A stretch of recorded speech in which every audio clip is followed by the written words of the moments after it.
Are you ready for some cranes? Yay! All right. So this, in spite of what you see here, how to draw Sandhill Cranes, today's class isn't really about how to draw Sandhill Cranes. Today's class, we're going to be using cranes as our sort of example, but really just looking at how you draw anything. And how you take two really different approaches, two very different ideas. Understanding deeply the structure of something, how it's put together, and how you can set that structure aside and really pay attention to what are the shapes that I see from this angle. Those two ideas together are a very effective way of enabling yourself to be able to draw whatever you see. So when I'm studying flowers, I'll look at the anatomy of flowers and how they're put together and sort of the geometry of leaves. If I'm looking at mammals, I'm looking at their bone structure and how they're put together, all these sorts of things. When I'm looking at Sandhill Cranes, it's exactly the same thing. So we're going to start with the structure of the crane. So we're going to really, where did I put my little clicker gizmo? Oh, here it is. We're going to start with the structure of a crane and really look at at how this thing is put together, essentially from the inside out. And then we're going to superimpose on top of that, what are the essential lines? You want to draw this thing fast. How do you, in just a few lines, get this thing down onto paper? And then you can fill the rest in either from memory or from looking at little bits and parts from other cranes. But how do you really not draw? The danger with really understanding the structure is that sometimes we end up drawing the way we think the crane is supposed to look. We draw the crane in our head. We can make our crane in our head more accurate, but we still end up drawing that symbol of the crane. What we want to do is have that understanding of the structure, but really not draw the crane in our head, draw the crane that's in front of us in the field. And so that's what we're going to do. So here are a little group of cranes, and they are wonderful, wonderful animals. Absolutely amazing. Actually, I'm going to, for this early part, I'm going to dim the lights. All right? Is that good? Is there enough light for people still to be able to take notes if they want to? Yep. I might be able to scrounge up the lamp if anyone needs No, it. I'm good. Okay, we're good? Okay. So it's a beautiful, it's a wonderful, wonderful creature. There's this big bustle of feathers on the backside, this bare patch of red skin above their eyes. They're gorgeous. In breeding plumage, they're very brown because they will take their beak and rub it into iron oxide rich dirt and paint their feathers with it, and it stains their feathers with. You can actually see some of these feathers speckled through here that still are from that previous coat of feathers. Really interesting birds. Living here in the Bay Area, I've had a lot of contact with herons and egrets. And so something that I've found is I start to draw cranes, a lot of my cranes end up looking like herons and egrets. And what it is that you sometimes end up drawing the thing that you know the way it's supposed to be. But we're going to take a look at, we're going to do some comparative anatomy and really sort of help us be able to see what is it that makes a crane, and then how do I get that down onto paper. All the anatomy things that I'm going to be showing you are really very helpful, essential things for the artist to have on their repertoire. But there's one thing that's not, you don't need to know this in order to draw cranes, it's just so cool. It's just really cool. And so what I wanted to do is to show you just something, this just makes you love cranes more. And what it is the crane trachea. So the crane's trachea, or that's the tube that takes air down to your lungs. So of course it starts way up here. Now you think it's just going to go into the lungs, but no, right? What it does is down along the side of the sternum here, it loops and bends and winds and twists around and then feeds back up into that. And the result of this is that there is this incredible resonating device It's like this super trumpet, the trombone down inside their body. So when you hear these things vocalize, it's just this haunting, prehistoric, wonderful, wonderful noise that with my cold, I'm not going to try to imitate. But all this work on cranes is just, what I'm trying to do is give you enough of a crane understanding that you're going to want to join us this weekend. The Nature Journal Club on Sunday is going to be heading out to the Consumnes River Preserve and Staten Island Road. It's out in the Central Valley. So it's a little bit of a drive, but you can find some carpooling friends on our Nature Journal Club Facebook page. When we get out there, it's going to be spectacular. Really cooperative, ducks, geese, all over the place. In the morning, we'll be on these boardwalks that go out through these marshes that are packed with critters. And then after lunch, we're going to go to Staten Island Road, and there will be cranes and cranes and cranes and cranes, hundreds of cranes right outside your window. And we'll be walking along and sketching and drawing, and it's going to be wonderful. It's also a potluck lunch, so bring a treat to share, and it will be one of the most memorable days of your year. So I want to encourage everybody to set aside whatever was on your schedule and come out and join us. Erase that trachea. Oh, here's an X-ray of the bird. Look at this. See this? You see this little trace of this tube coming down? That's its trachea. All right. That's what makes it sound. Yeah, the tuba. Yeah. It's such a wonderful, wonderful noise. So if we take all the feathers off, we get something like this. And what I want to do is look at what are the major points of articulation of movement in these things. So as the crane is moving around, how does it move? The whole body here, the body is, you can think of that as just sort of a solid box. It's not going to be like a human being. I can flex my torso all around. These birds don't really have that kind of movement in here. This is a solid casing. But there are two major points where you do get articulation that give you the postures of this bird. And one is in the neck. So there's this long, flexible, S-shaped neck that is movable from this point on. So when it puts its head down, it just drops over the front of the skeleton here and pecks on the ground. The other big point of articulation and movement is in the legs. So here's my bird leg. The articulation of the legs with the body is right up here on the hip. And if I pull my bird over here, if this moves, this whole torso, the whole body of this thing can tilt up. And so between this movement and the head, those are the major articulation points of this. So when you're drawing your bird, you're thinking about what is the angle of that body.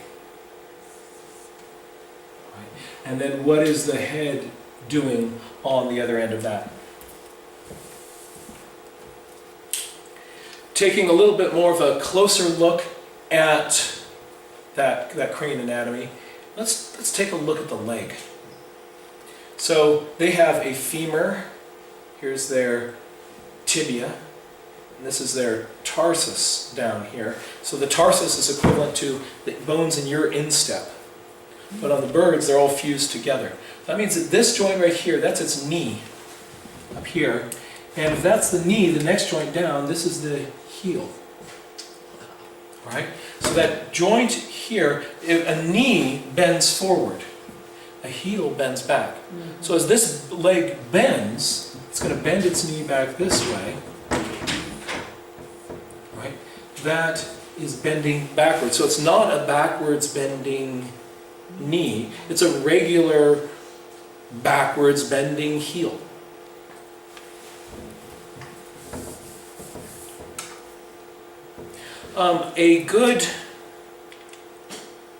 So notice that this bone is about the same length as that bone.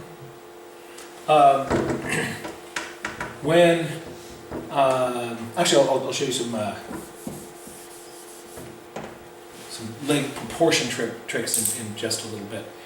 Let's take a look at the wing on the side of the body. This is its point of its shoulder right here. That's where the arm, the wing attaches. And there is a humerus, just like me, that goes back from that.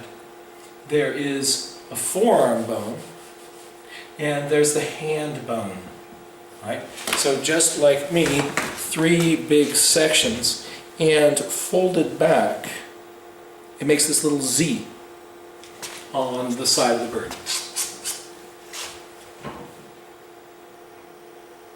Put those legs on, and there's my bird. What I want to do is to visualize this skeleton, feel the skeleton when I look at the bird. I want to be able to see into the bird and see that skeleton. And think about how that's articulating.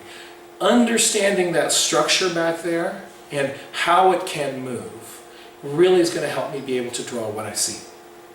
So when I see this, try to visualize into that bird. Can you see what the bones are doing? Imagine it, imagine it, imagine it. Hey, you're pretty good at imagining. Right? That's where we want to sort of get ourselves to be.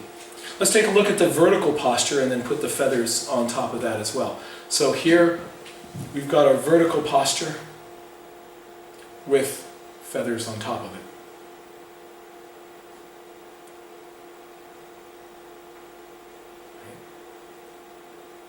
There's a big bulk of the body, and then there's that bustle of feathers on the back side as well. Can you see the bones inside? I keep forgetting where the hip bone is. Which way the first thing goes, okay. Yeah. So it's just like me. Yeah. And I'll try to do this in a place that people on the camera can see. Is this secure? If I'm a bird, what I'm essentially doing is this. Bird is there, it's up on its knees. I mean, it's on its toes. On your toes. So the heel is sticking out. What you're seeing sticking down below the bird is this much, so you don't see the bird's knee. This is all hidden. In the body. I guess I can't pull that down. All right, this is hidden by my feathers. So you see this bone sticking out, this to the heel, this bone elongated. And that gives you the anatomy that you see underneath those feathers. So it starts sort of where the elbow hits. Yeah. You've got your shoulder, elbow, and that's about where on this bird. Yes, that's right. So let's take a look at when I want to, understanding that structure, how do I go about getting that down on paper? I start with one line, one critical line. And what that line is the back of the head, the neck, and the back of the bird there. That line, so I'm going to come over to this side so I don't cast as much of a shadow. So this line right here, across its back, that's the first line that I make. And to help you see that line better, don't look at the bird. Instead, look at the shape of the air next to the bird. Right? Notice how when you look at the air here, you see this shape better. When you're looking at the neck, you get too distracted by neck. But just seeing the shape, when you look at the white space, your brain picks that up a little bit better. That's called looking at the negative space. So I want to see this shape of the air next to the back to help me draw that line. That's my first line. So here it would be here. Sometimes what I'll do when I'm looking at a bird in the field is I'll look at the bird, I'll close one eye and hold my pencil in the air and air draw. If the bird is close, right, it's going to come down like that. It's going to come down like that. Or sometimes if I'm looking through a telescope, I'll even just have my hand in the air and just sort of be following along that line, like a blind contour drawing. I want to pick up that shape and then put it down on my piece of paper. And depending on the pose, this will just be a different line. And then I'm going to hang the whole body from this line. So I'm going to hang my belly and that bustle of the tail from this. So I've got my body, got that bustle of the tail hanging from there. Another thing that's very helpful is to think of the cone where the neck comes down and attaches into the body. The neck will come down and expand as a cone right into there. From the side, the head is an oval, little oval, not a circle. So I'll block these things on. This is done very lightly, loosely, quickly. If I make bold, definitive lines, my brain gets locked into those, and I'm no longer able to see, my brain tells me this is correct, and I'm not able to really change those. At this point, I can say to myself, did I make the neck too long? We have a tendency to make the parts of something that are really interesting to us too big. So that's why we always make eyes too big and faces too big, hands too big, things that we think are cool. People, when they draw raptors, they draw them with these huge toucan beaks, right? Whatever is interesting to us, here we see long neck, and so we draw a giraffe, right? But if you just have a quick, light sketch, right? And then you realize, I want that to be slightly longer or maybe slightly shorter. It's easy to change this on the drawing if you keep it light at the start. And because then you're not committing to anything. So just keep it light, ghost lines. That's why I like using those non-photo blue pencils.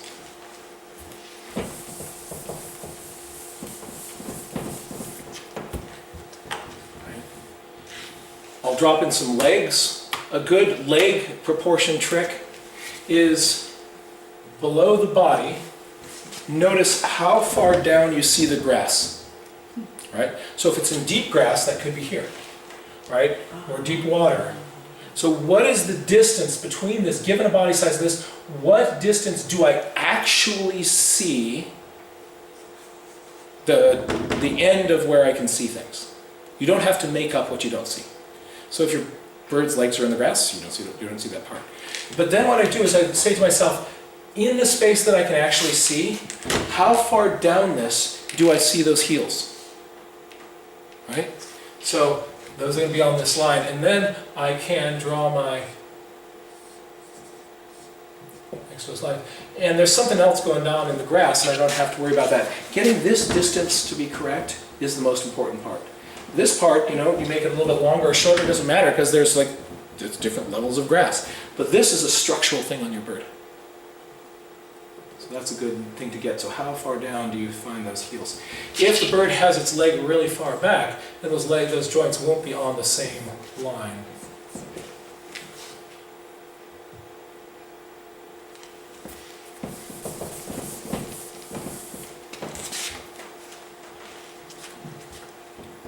And then on top of this framework, I draw my details. And I know this is a big jump. We went from this, right, and then draw the rest of the bird, right?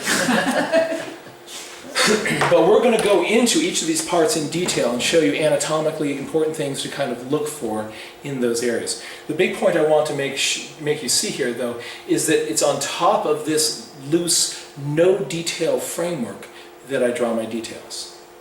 If I start with the details, my bird's not going to have the right shape. This gets my bird to have the right shape. And shape is more important than those details. Very often you're looking at a bird out there, you can't really see any details on it. You want to get that shape. But even if all your details are very accurate, if it has the wrong shape, it's not going to look like a crane. Right. So here's my crane, and I'm going to put those details on. Let's just kind of go from the head to tail, head to toe, and look at different areas of detail. So here is a skull of a crane. Their beak, here's that suture of the mouth. The eye, the part of the eye you'll see, is above that. If you've drawn a lot of warblers and other sorts of things, you're used to the idea that here's my warbler beak or my sparrow beak, and my eye is sitting right on top of that line. It's higher set in the head on these birds. Right? And here is the cranium. Okay, cranium. Oh, okay, sorry. I thought it was funny.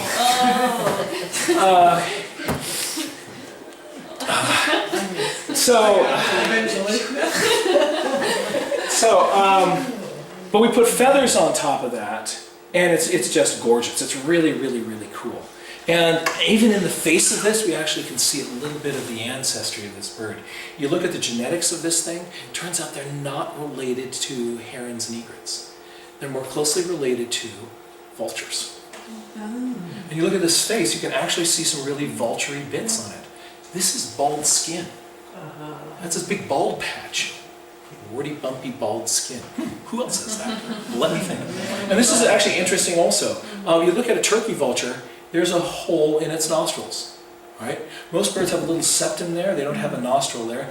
But on a vulture or a crane here, you could fly a very small airplane right through that little nostril.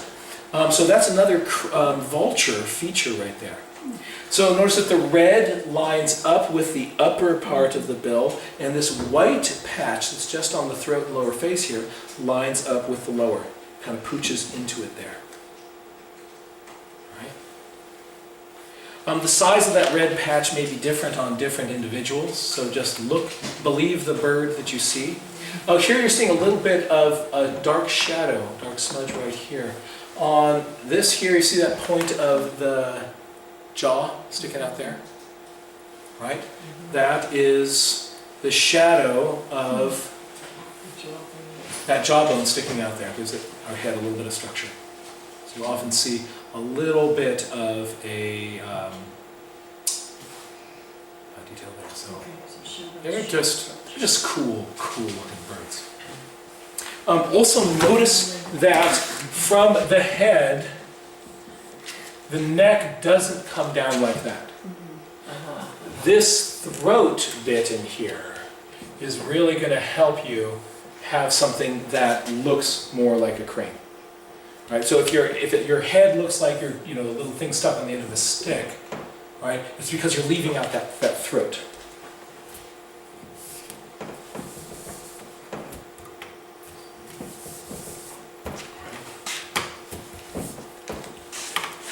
Now, the size of the bill depends on the subspecies that you're looking at. And when we go out on our field trip, there are going to be two subspecies of Sandhill Crane, greater and lesser.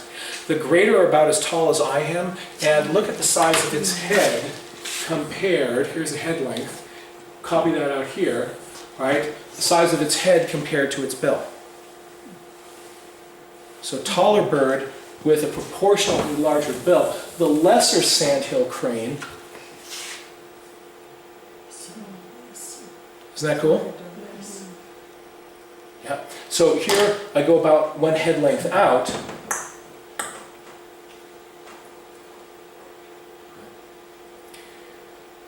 I took a look through a bunch of my old sketchbooks, and I discovered that I had on all these pictures I had of Sandhill Cranes, almost every one, the head was drawn in profile. And what it was is I just, I'm so used to that kind of Roger Torrey Peterson profile shot, and that's how I started thinking about these birds, that I would see the bird's head in a different angle and I would draw it profile. And so I just wanted to spend a little bit of time just notice a couple of cool things that happen when you take that bird's head and you turn it towards you or away from you. Notice that the head itself turns from an oval to a circle. All right, here's the center line. The beak's going to be in that. The length of the bill is going to appear shorter. So as I take a long bill, look at the shadow of this, right? And as I turn that towards you, it appears shorter. Same thing with the bill. So it's hard to draw something shorter than you know it should be, but let yourself go there. All right? The eye is about halfway down the head, halfway back in the head. Give my critter a little bit of throat, and there's my crane head. All right? Let's take that very similar thing going on if it turns away from me, but look at the eye position. Here, sort of halfway, it's right in the middle of this circle. Look at the eye position as it turns away from me. Right? So if I want to draw that head turning away from me, I don't draw the bill actually attaching in because the attachment point may be hidden from my view. The eye is closer to the front. There's that bird turning its head away from me. That eye position is going to change.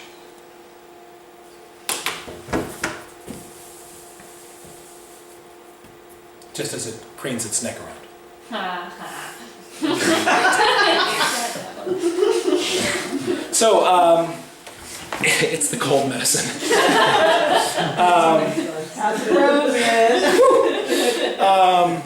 So let's now go take a look at the crane neck. Right? The crane neck is this smooth, curved S shape that then widens into the body. Look at how kind of high this back looks. Widens into a big cone here onto the body. If you live in the Bay Area, you've had a lot of experience of drawing herons and egrets. And what we tend to do, if you practice that a lot, is you put, your brain naturally wants to do an egret neck, or a heron neck. And look at, the thing about heron and egret necks is they've got angles, angles, angles. There are parts that are, there's a curve to an angle, right? There are these sharp angles here. What's going on with the skeleton of this is that the spine is actually coming along the back here and then turns, goes up at an angle to here and then along the front. So it's got this little extra lever that it can slam forward when it's lunging at things. This is the stab you hunter. This guy here is the wander around in the meadow and eat some plants guy, right? They will eat a few other animals and things when they're really not very coordinated, but it's primarily going to be a vegetarian out there, just sort of going around nibbling on plants. So you see them just stab, stab, stab, stab, stab, stab, stab into the ground, and nibbling little plants and things. So it doesn't have that little catapult snapper thing in its neck. So you don't, but I've drawn so many herons that it's really hard for me to draw a long neck without putting an angle in it. So you'll see in my demonstration coming up, that kind of came up to haunt me. So that'll be in just a moment. All right. Now let's go back on the body here. Two body parts we're going to take a look at. One is the breast feathers that can poof up in a little ridge, sometimes covering up the wing, the front edge of the wing.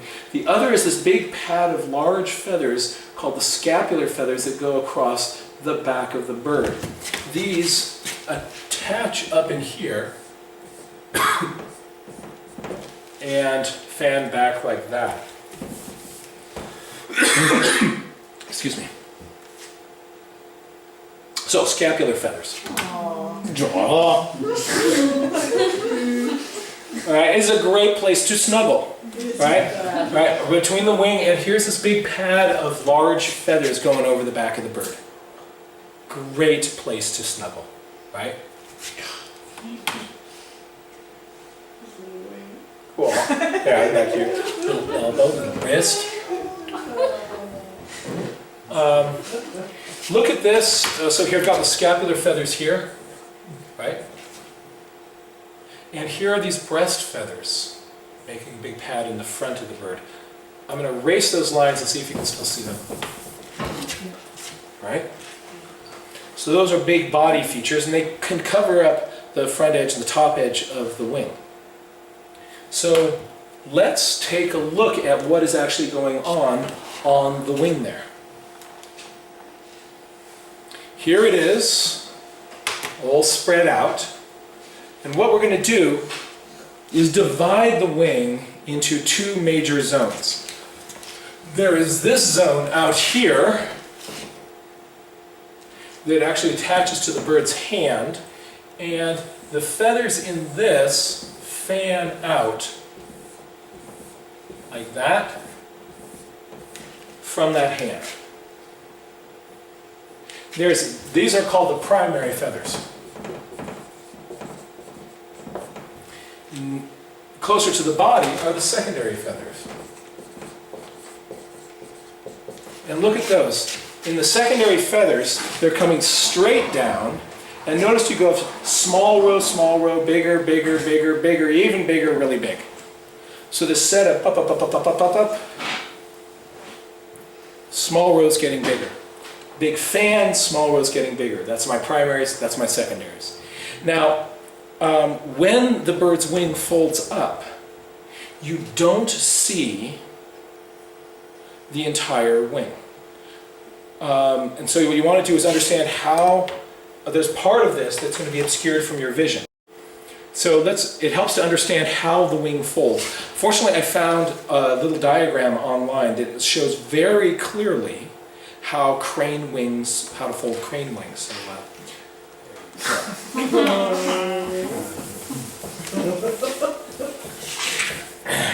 clear? Yeah. All right, so when I look at my crane, all right, here are my scapular feathers on the back. All right, here's the block of my wing down below that, and what do you see? Secondaries. Secondaries, yeah. It's just those ones with the small rows getting bigger. You don't see the primary feathers at all. They're completely hidden. It's just a big rectangle of smaller, bigger, bigger, bigger, biggest. Right? And what's happening there is that if I'm a crane, actually I'm going to get here my flight feathers. These are my primary feathers out here. Right? As I fold my wing, I take these and I hold them underneath my wing. So you see my secondaries out here. You don't see the primaries. And then I go to fly. Oops, my pen's falling apart. I go to fly, and that whole thing comes out. So no primary feathers are visible here. Scapular feathers on the back. Here's the block of those secondaries. Little rows getting bigger. This is a juvenile crane. They call them a colt. But you can see that small getting bigger very clearly.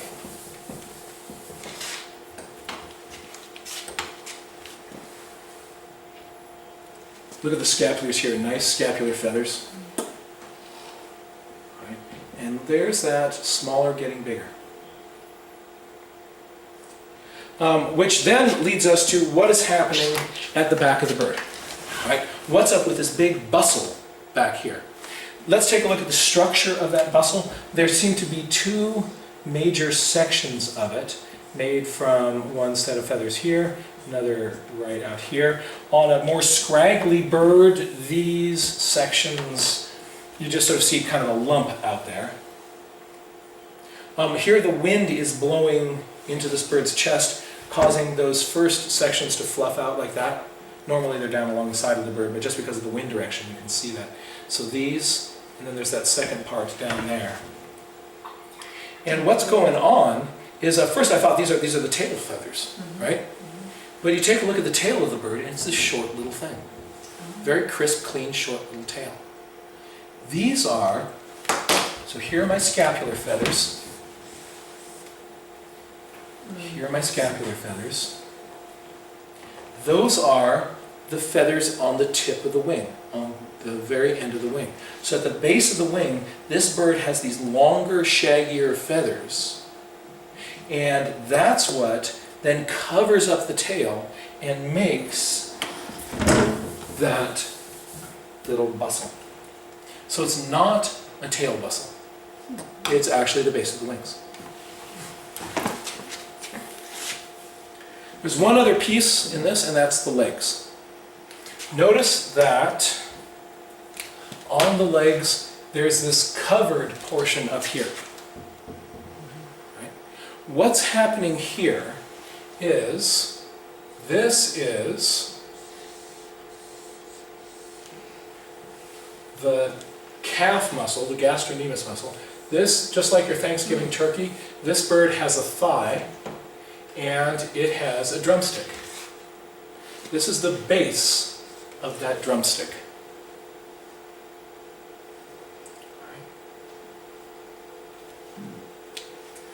So as I look at my bird, I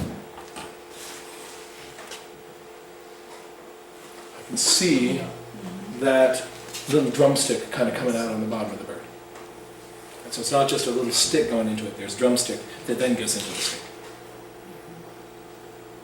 And all the stuff down here isn't controlled by muscles, it's just moved by tendons. The muscles are all up in here. That allows this bird to get the body weight not out at a heavy extremity, but to pull it up closer to the core of the body. One other really neat thing that you'll see with these bird legs, and that is that, well, if you find their tracks in the mud, you'll find a pattern like this. Here's track number 1, here's track number 2, here's track number 3. First note, you don't see a back claw in them. If this was a great blue heron, it would look like that. All right? These don't have long back toes, so they cannot perch in trees. Herons, egrets nest in trees. These guys nest on the ground. But those little footprints, they're in a line. As these birds walk, they're putting one foot in front of the other. And what happens when they're doing that is, when you look at that from an angle, you get a lot of these sort of crossing over leg effects. Like a supermodel. Exactly. So it's there on the catwalk. Yeah. Right? All right. So there it is, so elegantly walking the catwalk, and you see these legs, they're doing this little cross. So you'll see that a lot because they're putting their feet on the same line. And our brain knows, and they do this when they're just standing still, they'll have their legs like that. But when they start walking, very often, unless you're looking at it from the side, you'll see these legs, coming and doing these crossing things, and you're thinking, I'm not really seeing that, and so we draw them like this, even though we're seeing that. But let yourself see this and believe it when you do. So what we've done here is we've gone from head to toe and looked at details in all these parts of the body. We're now going to take this anatomical understanding and these sort of structural details and look at, well then what does it really look like when you're out in the field, not with a photograph, but with a real bird that's moving around, and you want to sort of follow that and draw. I want to show you an approach that is different than the way we are usually drawing, especially if you're a botanical illustrator. How do you handle it when the flower you're drawing starts to walk around and flies off, right?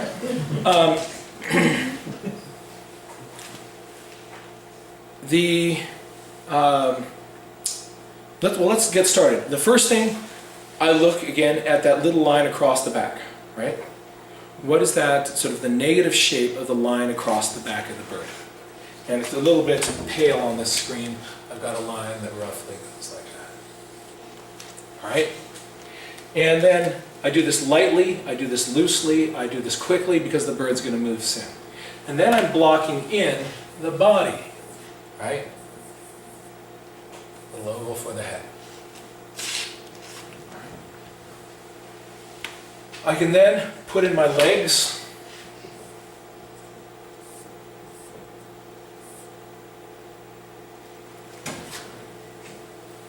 And with a few lines, I've caught a lot of information about this bird. Then the hard part is, don't believe the lines that you have. Take a look at these lines, and you hold it up to the real bird, and you say, are these really your proportions? Did I make your body, do your legs too short? Did I make your neck too long? Did I make your body too thick? And at this stage, if I need this body to be thicker or thinner, all I have to do is that. It's really easy. But once I've got details drawn on there, I can't do that anymore. I'm locked in once I'm drawing my details. So at this point of your drawing, it's all extremely flexible. And so what I want to do is be willing to change my mind about lines that I put on there. So I start to look at these things, but then my bird moves. Right? Not now that my bird, now it was kind of down here with its head, now it's looking up. So if it hasn't changed, if the change is in the neck and not in that body angle, what I can do is just add another neck onto my bird. Right?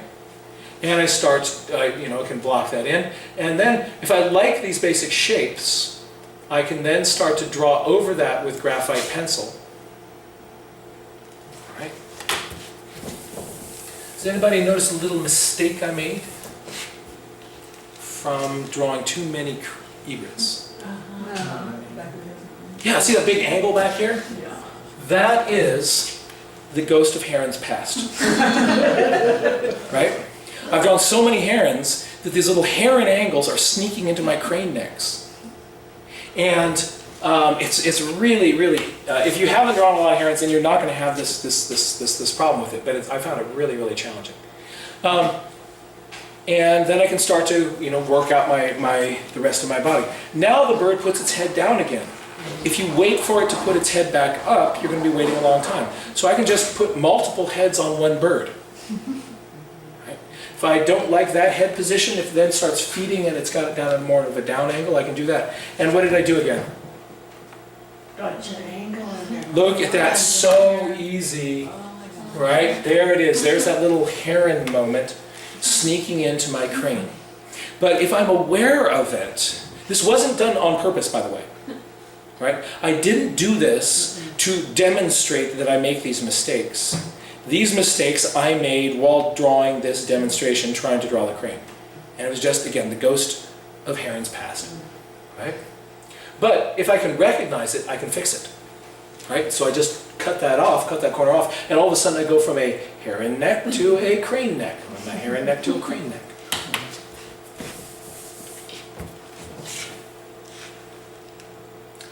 And decide which head you like and go with that. About this time, the cranes that are way across the meadow start vocalizing. And all of a sudden, the whole posture changes, the whole drawing changes. All of a sudden, it's upright and vertical. You can say to yourself, well, I'm just going to wait till you come back to that position. And if you try to do that, again, somehow they can tell. And they're never going to come back to that position. So what you do is right next to it, here's the secret. The secret is on the same page, start a new drawing. Don't turn the page. On the same page, start a new drawing. So I'm now kind of blocking this guy in, blocking in my bird. I begin to draw. If it's staying in this position, I'm going to abandon this drawing and start messing with this. Then those cranes, I'm not done with this, but those cranes now start vocalizing more. And my little group of cranes that I'm watching turns and starts walking towards them. And off they go. Right? So as they're going, I draw them again. Right? They're further away. What you want to do is, instead of doing a portrait of this bird, you want on one page multiple drawings. You do not have to finish any of them. Some of them will be sort of less detailed, just kind of starts. Others, you're going to get more long on. And what's going to happen is they will also often come back to poses that you were seeing before. So you start drawing number one, then you do 2 and 3 and 4. It comes back to pose number 1. You slide right back into that drawing and you keep developing it. And the drawing that you get the furthest along on will be the most characteristic posture of the bird. So you actually get a really interesting thing when you get a whole bunch of little sketches and drawings all jumbled together on one page. It can be a really dynamic, interesting visual page. And what it is you following the information that you're getting from these birds. Following. And then, so you can either leave it as a bunch of different sketches. Oh, and by the way, let's say it turns its back of its head to you. You can also you don't have to draw the entire bird. You can say, well, when its head is turned away from me, I can actually see those cheeks kind of pooching out on the sides. It's kind of a cool little thing. That's the back of the head view. Right? So you can do parts of things.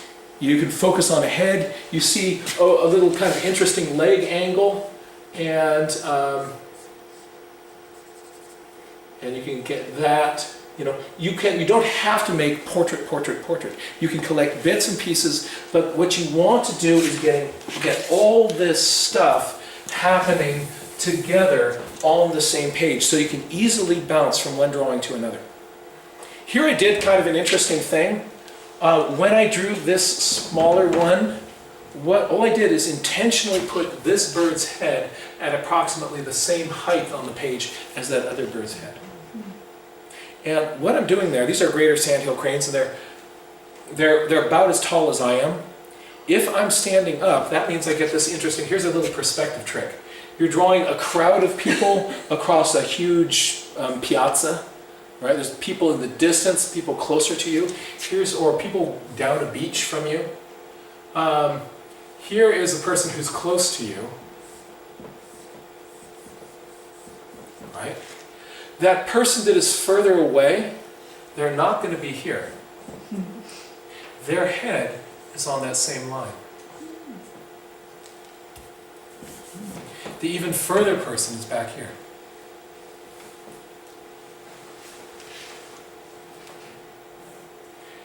So what that is if we're all the same height, this is the horizon line. The horizon line is the projection of my eye line out through the universe around me. And all of their eyes are going to be on that same line. That line cuts through everybody's eyes if we're all the same height. And these birds are about the same height as me. So I put that bird in the right place on the page just by hanging its head on the same line. Pretty sneaky. All right. So then I'm going to erase this head a little bit. I want to kind of keep it there because I do like that information. But I just wanted to kick it back a little bit. And I can start to draw the scene around. Look at all these other birds, their heads all at the same height. Isn't that cool? I like to, if I have a drawing of a bird or something, just take a little frame and put it behind part of that bird. And it gives you this great way of getting landscapes combined with the birds that you're seeing. And the bird covers up most of the landscape so that it's faster to do your landscapes. Right? But just sort of gives that bird someplace to sit. I then put watercolor in these. My general thing I was thinking on the watercolor is I was kind of getting towards evening. It's darker back there. And I want the colors more muted and less detail. Warmer colors as I come forward, and more detail up forward. On the bodies, I just kept this really simple. 2 passes with a brush. 1, an overall light gray, and then put in the shadows.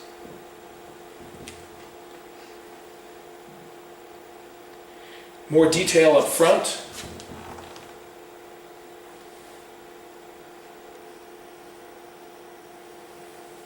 Those back cranes are just little silhouettes. I don't want any detail back there. The last thing I did is I came along and I strengthened some of my lines. You notice that this is sort of, it pops out a little bit more when I just strengthen that line right there.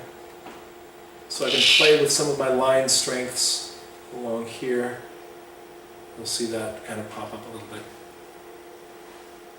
So that tells part of the story. But if I want to tell the story even better, what really helps is to start using writing and drawing together. This is a huge, huge trick. It takes your journal and turns it from a sketchbook to a naturalist's journal. And also, the drawing now doesn't have to carry the entire story. Why should it have to? I've got this incredible language. I can start to say, number 1, distant group calling, garoo-ah, with a little swirly under my groove, right? And then number 2, birds move towards vocalizing group. Right? All of a sudden, the story is much more clear. Something that's really fun to do is look at movie storyboards for inspiration about how to do visual storytelling. You're seeing all these little events that are out there. And it becomes much more visually interesting the more data you get on the page. So what you'll find is if you've got a sketchbook where you're writing all over some pages like this and annotating it, the ones where you have these annotated drawings, when people get to those pages, if they're looking through your sketchbook, all of a sudden they'll stop. And they're just lost in this because it's visually interesting. There's more information going on there, and you're helping bring that out in several different ways. And then they get to one that's just some drawings. They go, oh, that's neat. And then they get to another one. We're actually really drawn to these. These are really visually interesting. And also, if you ever do a drawing and you don't like the way that it's going, artistically, you start to kind of get hung up on it, just say to yourself, no, it's a diagram, and start writing all over it. All of that art pressure goes, disappears. And what happens is your level of engagement with it will come back in. It becomes fun again because you're getting to play with all this information. And when people look at it, they're not really looking at your drawing, they're going to be looking at what is the story here, what's going on. Sometimes it helps you sort of see the thinking behind one of those pages. All right, so what we're going to try now is we're going to do this ourselves. I'm going to put up a slide of some cranes. And what I want you to do in your journal, on the same page, is to start making a sketch of it. Again, begin with that line across the back and hang your body from it. See how that approach works for you. Begin messing with that. But then, at an unannounced time, I'm suddenly going to change the slide. That means the bird is moved. And what's going to happen the first few times we try this is you are going to get this hit of like, right? Right. When that happens, what's happening is the crane is just out there being a crane. But we've gotten lost on our page. And we want to bring ourselves back to the crane. What you want to do is as seamlessly, as fluidly as possible, just kind of go like, oh, the crane is now giving me a different gift. It's showing me something else. Thank you. Right? And I want to flow as smoothly as I can into this next moment and start to follow that on my page. If it comes back to one of those other poses, and you will see a number of the same poses again and again and again, I'm actually going to show you the same slide, right? When that happens, you want to, as seamlessly as possible, go back into the drawing that you were working at before. You will notice that you will feel a little tug of like, oh, I was just working on that when the thing moves. That's because we're just human. But realize that that feeling is entirely in your head. And it takes you out of the moment, makes the experience less fun. And what you want to do is, this is going to be more important than what you get on your page. What I want you to work on is that when those transitions happen, to accept the new gift of what you're seeing and you're experiencing. Just to accept that and go, oh, thank you, crane. All right? What a fun new angle, and start playing with that. And then it changes and go like, oh, look at that. Right? And you have to kind of fake it till you make it. Right? You're going to, the more you kind of actually yourself, the more jarring it is, the more it takes you out of that experience. You actually kind of get a little flood of cortisol if you kind of freak yourself out about it too much. But really, welcome this new thing. And what I sometimes do that kind of helps me just kind of clear and drop into the next one is I'm drawing something and I look up, oh, and it's totally different. What I do, or it's flown off, right? What I do is I breathe into the next line. What I do is I breathe in, and as I breathe out, I'm taking all that stress and anxiety about that, all that, and I'm just going to let it out, and now I'm on to this next thing. So you can try some of this intentional breathing in that moment that it changed, just, and now you're into the next one. And what you can find is that as this goes along, see if those moments of change become less disruptive to you. And if you can get your brain to just sort of welcome the next moment and flow with that, and take the next moment and flow with that. Right? It's essentially a meditation in non-attachment. I'm not grasping at this moment that was. I'm re-engaging with what is. And it actually takes practice. The more you do this, the better it will get. Want to give it a try? Have you brought this to my entire life, please? Yeah. Well, but isn't it interesting? Yeah, there are, huge parallels with, what else could you apply that idea to? It's interesting. That little, accept this and, okay? And let's give it a try. Lights or not? Let's give you some lights. Right? You see the detail less, but the detail is not as important as that shape. If you're doing this at home, you can go online, do a Google image search for Sandhill Crane, and just put a little picture in front of you. The important thing is just to then don't think of finishing that drawing. Start with something And then what you're going to do is you're going to flow into the next one. And I really like that. Find that negative shape along the back. Go with that.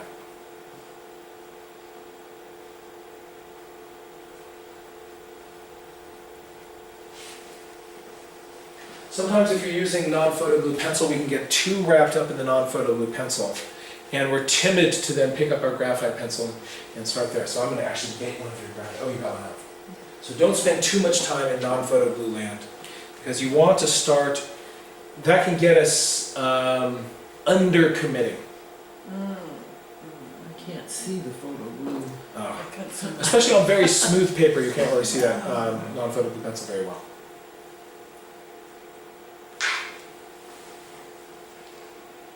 Breathe. Oh, thanks. And notice as you exhale, it's actually easier to accept that next little moment. Oh, I forgot the bed. Did you do the same thing?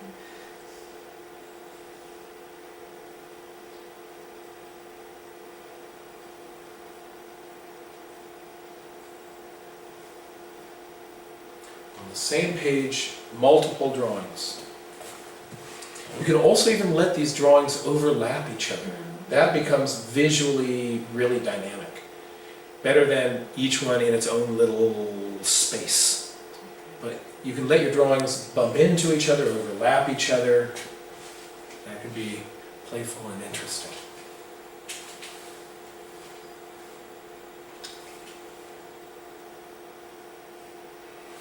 This one's really interesting. Look at this negative space underneath here. Don't those legs feel way too far forward? We want them to come out here. Yeah. We really want them to come out here. But what are they doing all the way out there? Let's find out.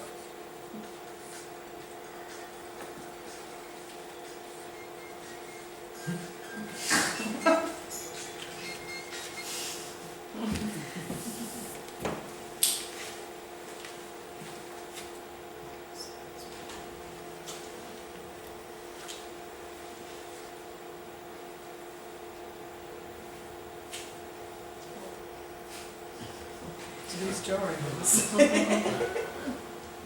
See if you can get yourself to, remember the goal, less important than what comes down on your page, is getting yourself to accept the next thing and flow into that next drawing with as little disruption to yourself as possible.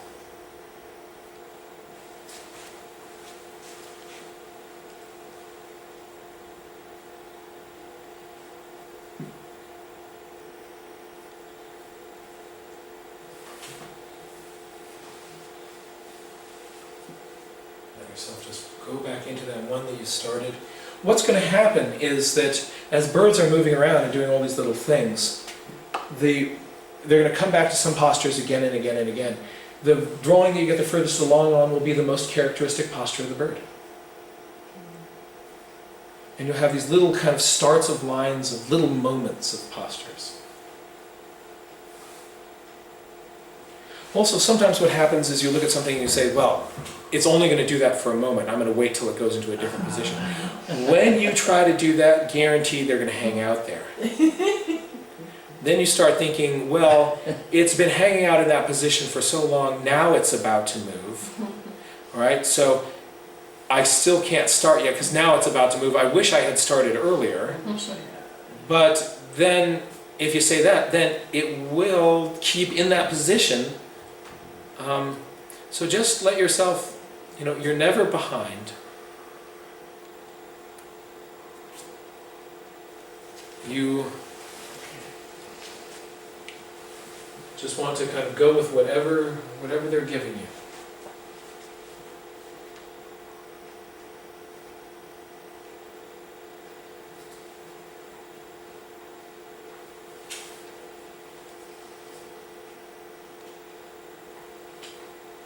If I were drawing this crane, I would probably use this negative shape right here to help me place my legs. See that negative shape there?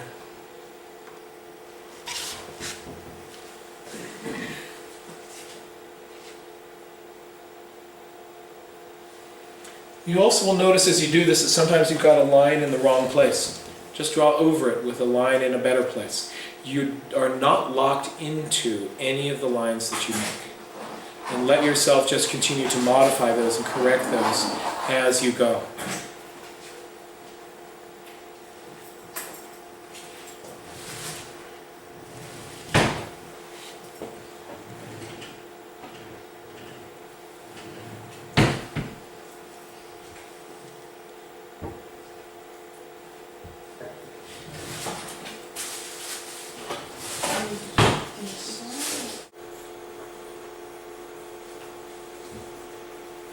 If there's anything left in your memory, you can sort of fill some of those out now and kind of drop it down there. But when your kind of brain kind of empties out, and like I don't remember any other crane stuff, then feel free to stop before you're sort of deep into making stuff up.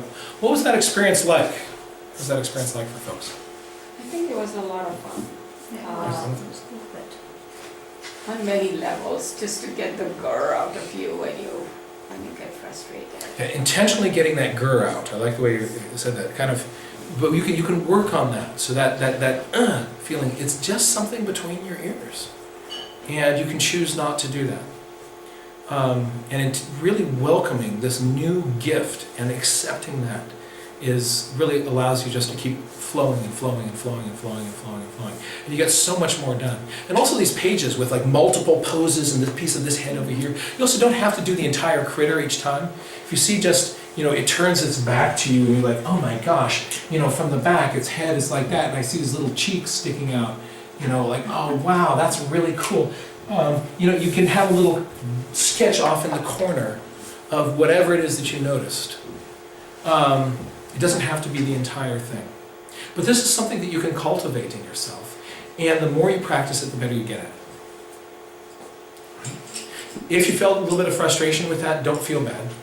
Right? Doesn't mean you're a bad sketcher, but just realize that feeling of frustration has less to do with the crane and more to do with the way that you are approaching thinking about what you're doing, and it doesn't have to be that way. And you can choose not to do that. And the whole process becomes more fun.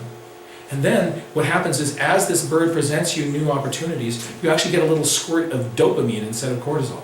And you start to like it, you start to welcome it, like, oh wow, the whole process becomes more fun, it keeps you doing it more. These pages with all these different dynamic poses also look really, really interesting. Much more interesting than the page with like the single portrait of the bird in the middle of the page.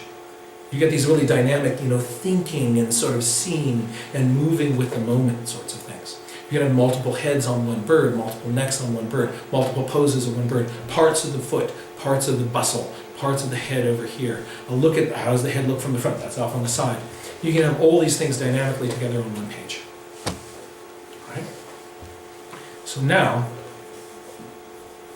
we're going to take this one step further.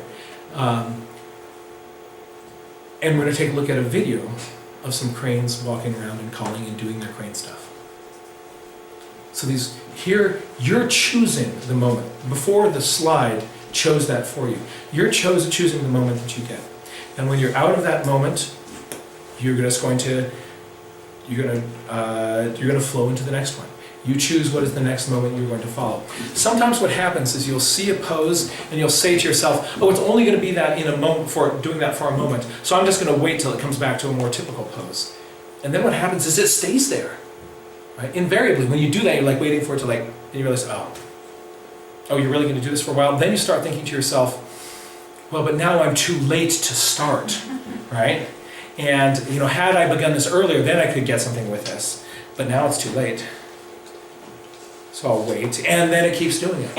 And so just let yourself just kind of keep accepting what's happening in front of you. And we're going to see what this flow is like with a bird that's moving around. All right?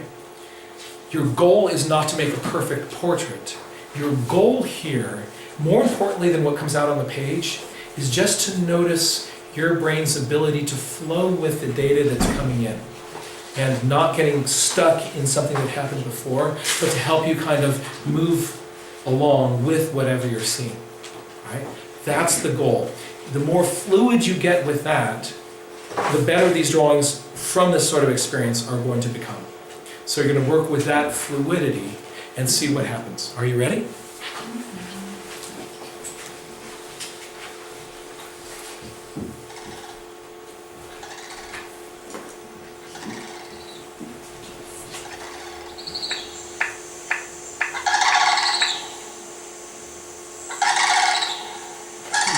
Do the high-pitched voice in this one.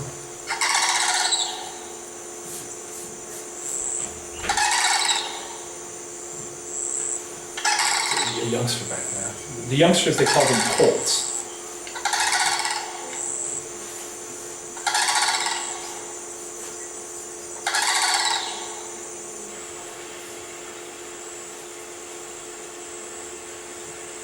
Now, strangely forward those feet feel. The brain wants to put them coming out here.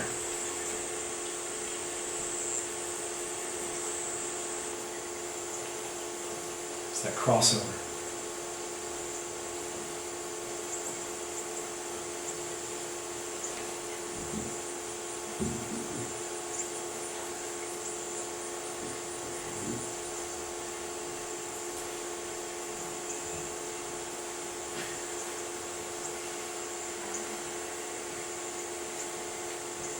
Thinking, I'm just going to wait till it turns sideways to me, right?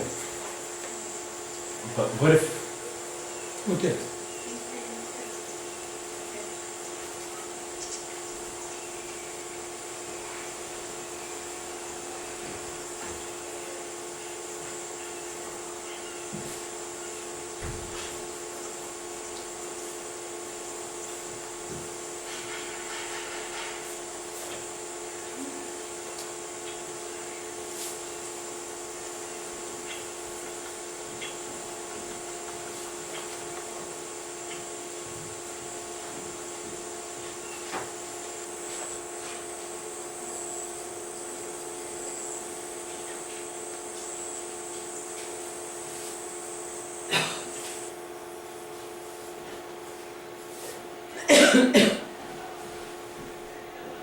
What was that experience like? Nice. Notice, were you able to get yourself to flow between poses more than when we started? Okay, if so, that's a huge, huge step forward. It actually doesn't matter how the picture on the page looks. If you got yourself just to move into that next experience and start working with that, right? You don't have to finish any of these drawings. But if you got yourself just to, oh, I'm going to start that. Oh, you're now doing something different? Okay, I'm going to start that too. Now I'm going to come, oh, actually you were doing this before. I'm going to get that. Let's try this one more time.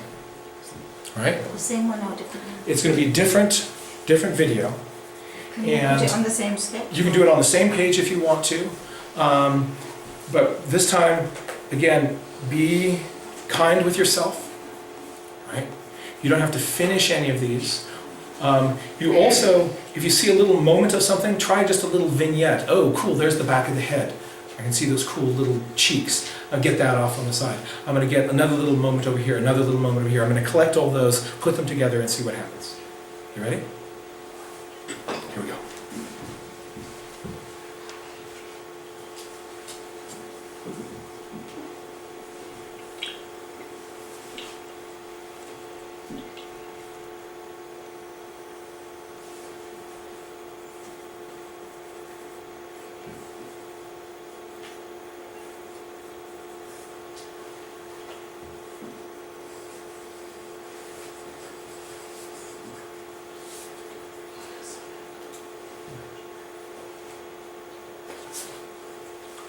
Those negative shapes.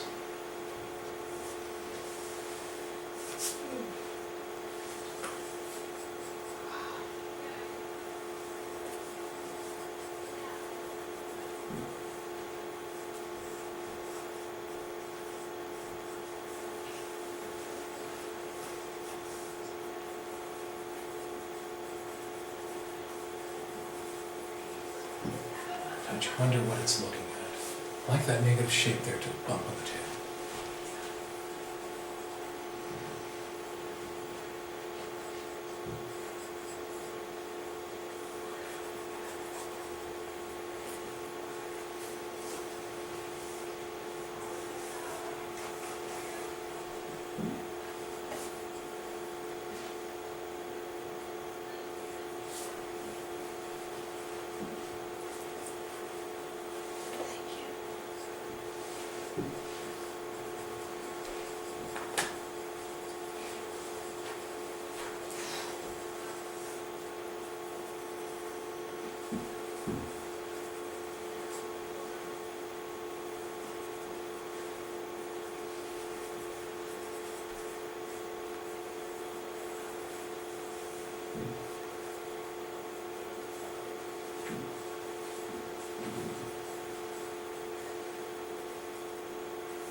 One body, multiple heads.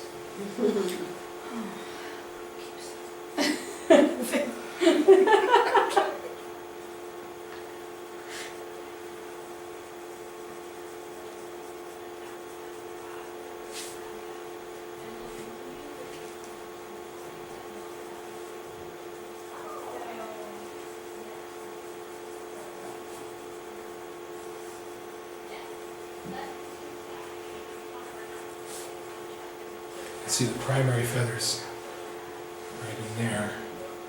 When that wing tucks and folds, it will be completely hidden.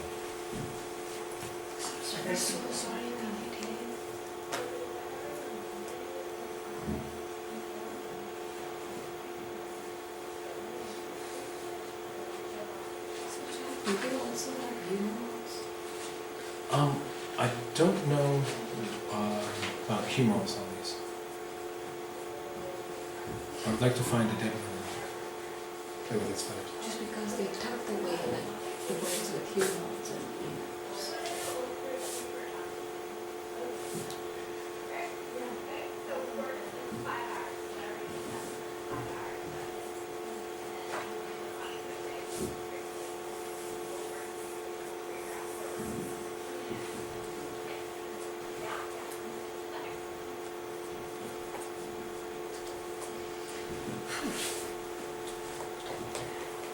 Take a look down and see if there is part of one sketch, or part of several parts, that kind of captures something of craneness.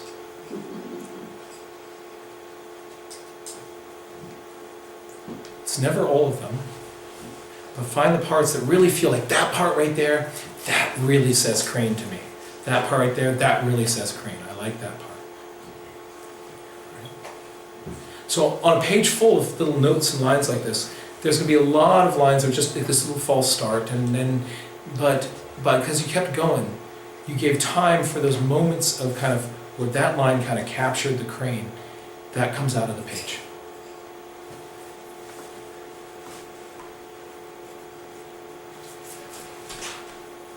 So that's birds on the ground.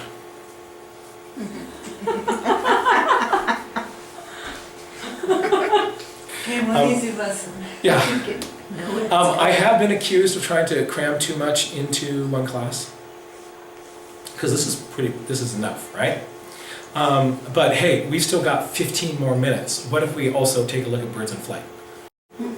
So if your brain is full, you can just stop right here, just like, okay, time out.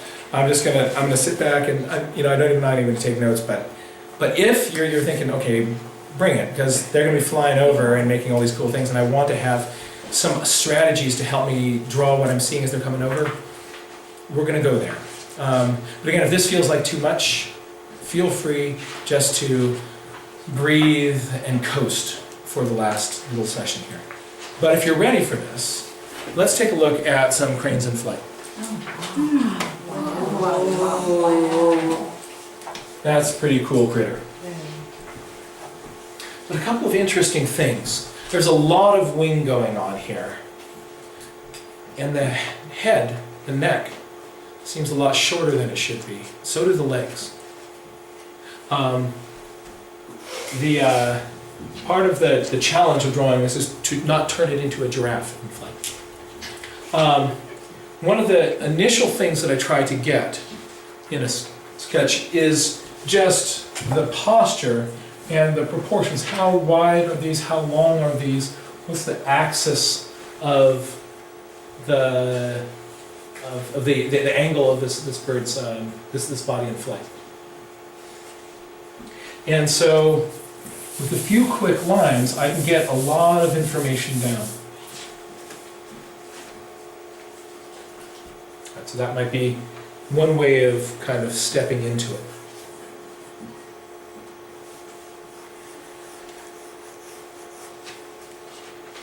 The hardest part of this is going to be doing that, and we'll get there. Right?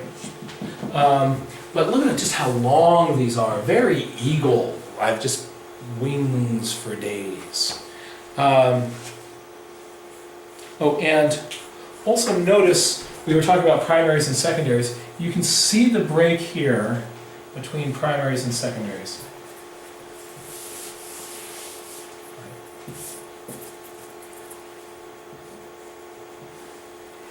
that's something I want to get into my sketch.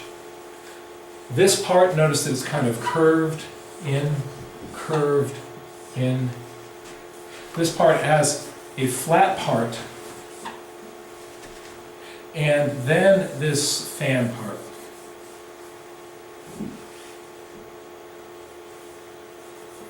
The neck is not as long as you think it should be. John? Yes.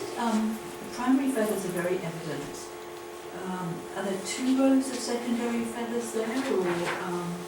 Yep, so on the secondaries, she said you've got first, there's one big row, there's another row here, there's another row here, there's another row here, there's another row here, there's another little row up there. So several rows going up this way. They also have right in here, we'll take another look at another photograph in a moment, an area of really kind of shaggy, longer armpit feathers. So the underside of the wing is very much like the top side of the wing, just add in these areas of sort of shaggy axillary feathers, these armpit feathers.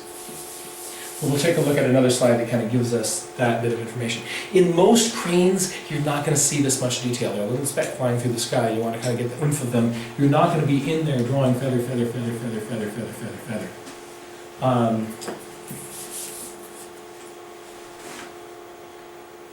So we start with that. And then here I am trying to block this in. I've got the width of my body. And look what I'm doing on the wings here. So secondaries, thinking of those as a zone, then primaries, thinking of those as a zone. For right now, I'm not worried about those pointy tips. The neck is not as long as I think it should be. Same with those feet going out the back.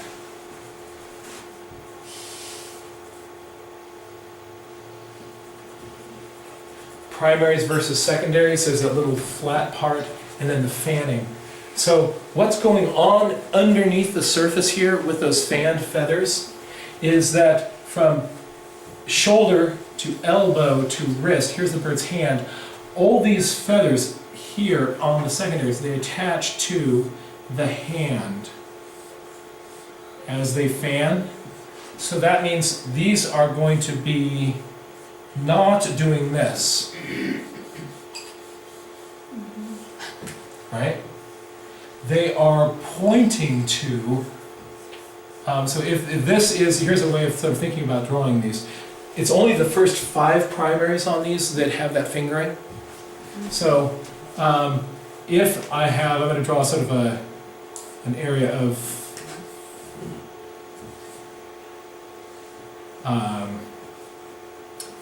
a wing here. If this is, actually I'll do it over here, let me try this. I'm going to take my wrist here, I've basically got my wing coming back like this.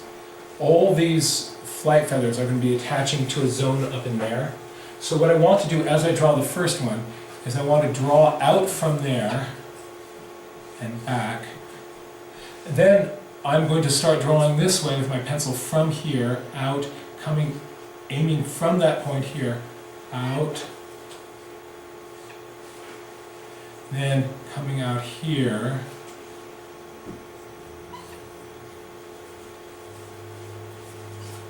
one, two, three, four. I need a 5th. Right, but see, I'm aiming those back towards that little wrist point in there. Done very quickly. I just have a little target and I'm coming.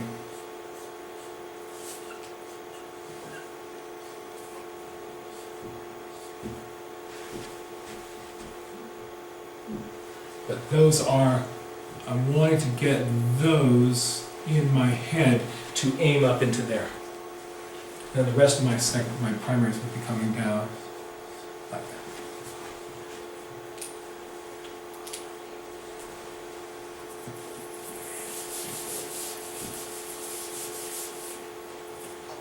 that.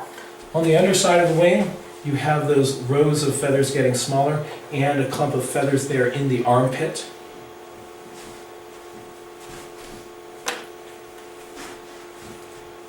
And take a look at that. See several rows of feathers. Again, most birds, they're flying off, they're distant. You're not going to be seeing like, oh look, there's its armpit feathers.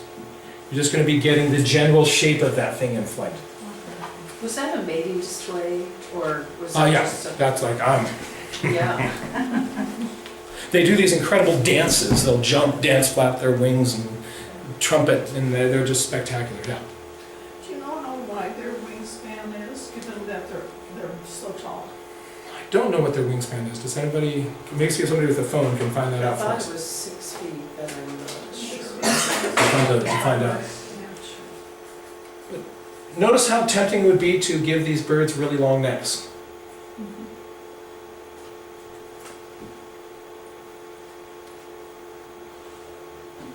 And also notice that behind the bird, I'm not seeing this.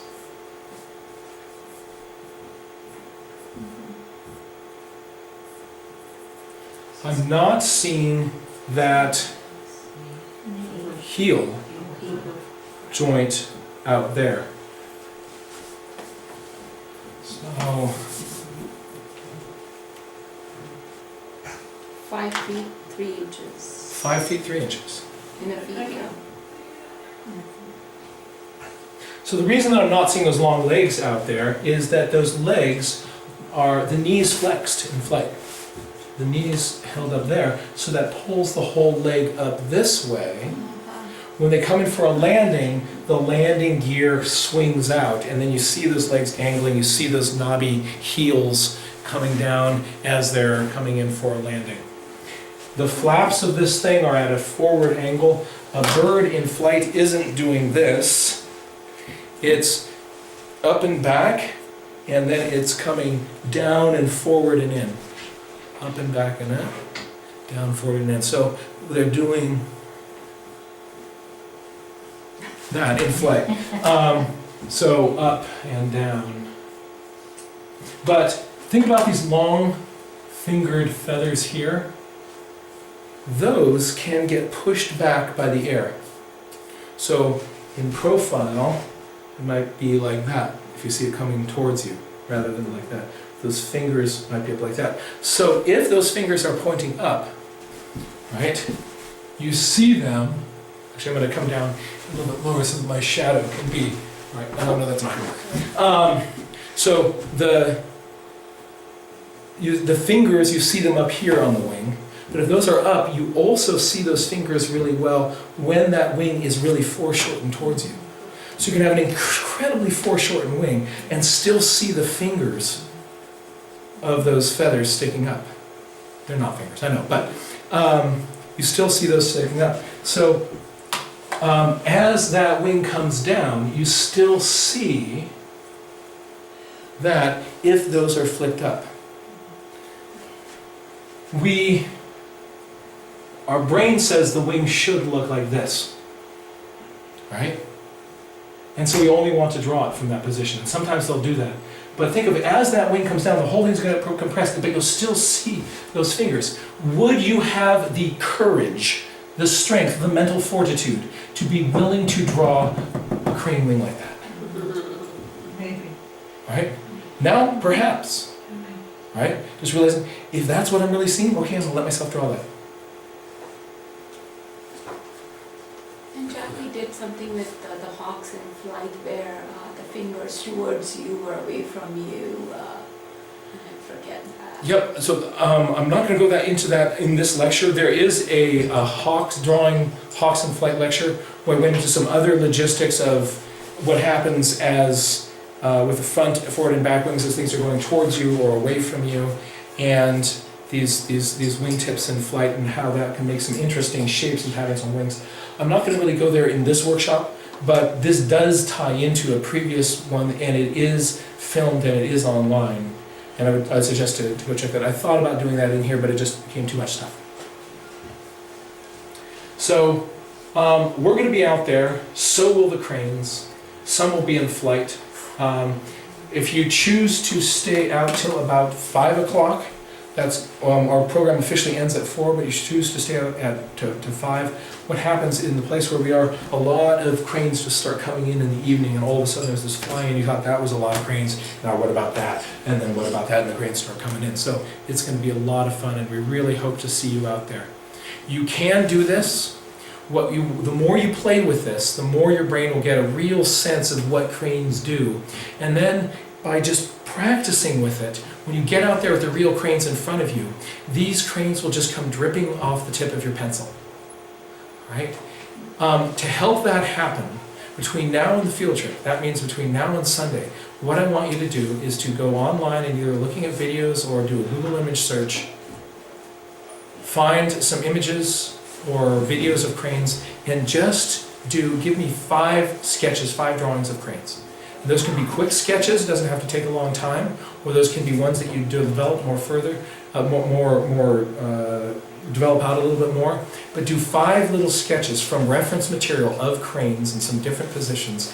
And what you're really doing is just getting your brain, try different poses, your brain to kind of get an idea of what is craneness. And then when you're out there in the field, that practice is really going to come in and help you be able to draw what you see.